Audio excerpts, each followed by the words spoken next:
करारदाद चले मंजूर कर ली गई है अमरीकी करारदाद के खिलाफ, मगर क्या हुकूमत को नहीं चाहिए कि वो भी धांधली के साफ जो तहकीकात हैं वो करवाए और एक कालिक जो लगी हुई है वो धुल जाए? आप क्या समझती हैं? बहुत शुक्रिया जुनेद। देखिए, ये पहली मरतबा पाकिस्तान के इलेक्शन में नहीं हुआ। 2013 में भी तहफ़्फ़ुज़ात थे, 18 में भी तहफ़्फ़ुज़ात क्या 18 का इलेक्शन तो आपने देखा कि RTS को बैठा के किस तरह नताइज चेंज किए। 8-8 दिन के अंदर नताइज आ रहे थे।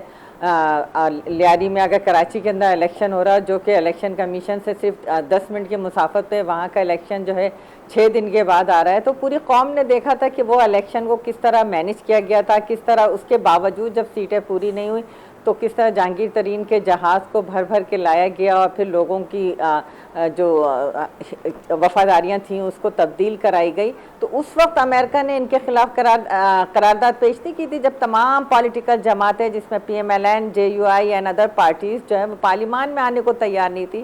वो भरपूर तौर पर तहरीक चलाने के लिए कह रही थी और उस वक्त पाकिस्तान पीपल्स पार्टी ने जमहूरियत को डिरेल नहीं होने दिया और जो जमहूरी तसलसल पाकिस्तान में चल रहा था उसको जारी रखते हुए चेयरमैन शाहिदा साहबा, क्या आप समझिए, क्योंकि शाहिदा साहबा मैं आपको टोक रहा हूं, माजरत चाहता हूं, लेकिन आप समझिए क्योंकि पीपल्स पार्टी जो है वो जी प्लीज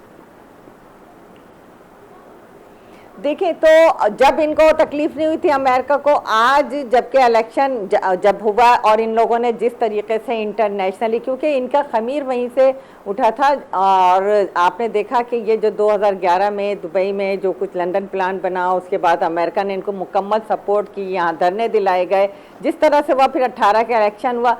अब ये इन्होंने अभी बिल्कुल उज़मा ने जो सही बात की कि ये किस तरीके से इंटरनेशनली इदारों को जाके पाकिस्तान के ख़िलाफ़ बात करते हैं, जाके वहाँ एक एक की मिन्नतें तरले करते हैं। तो अब जब वहाँ करारदाद आई तो उनको हमारे मामलात, पाकिस्तान एक आज़ाद खुद मुख्तार रियासत है और हम किसी को भी इजाज़त नहीं देंगे कि वो हमारी खुद मुख्तारी में के अंदर मुदाखलत करे। अगर कोई करेगा तो उसका जवाब उसी तरह ईंट का जवाब पत्थर से दिया जाएगा। हम मिन्नतें तरले करके नहीं आए, हम इलेक्शन जीत कर बैठे हैं। अगर इनको जहाँ ये जीते, KPK में जीते, तो इनको इलेक्शन शफाफ था। अगर पंजाब के अंदर सीटें जीते तो इलेक्शन शफाफ था। अगर जहां हार गए तो फिर ये कहते हैं कि जी वहां हमारे साथ धांधली हुई। अगर ये बिल्कुल ना जीतते और कहते हैं हमें हरा कर फेंक दिया गया, यहाँ जहां जीते हैं आप, पंजाब में काफ़ी सीटें जीते हैं आपने, KPK में जहां आपका होल्ड है आप जीते हैं, लेकिन आप ना मानो, ये तो आपने 2014 में भी देखा कि धरने दिए गए, 35 पंक्चर की कहानी हुई और सब सिफर निकला। तो ये इस तरह गुमराह करते हैं, ये कहते हैं कि झूठ को इतना बोलो, इतना उस बयाने को, नैरेटिव को करो कि वो सच लगने लगे। तो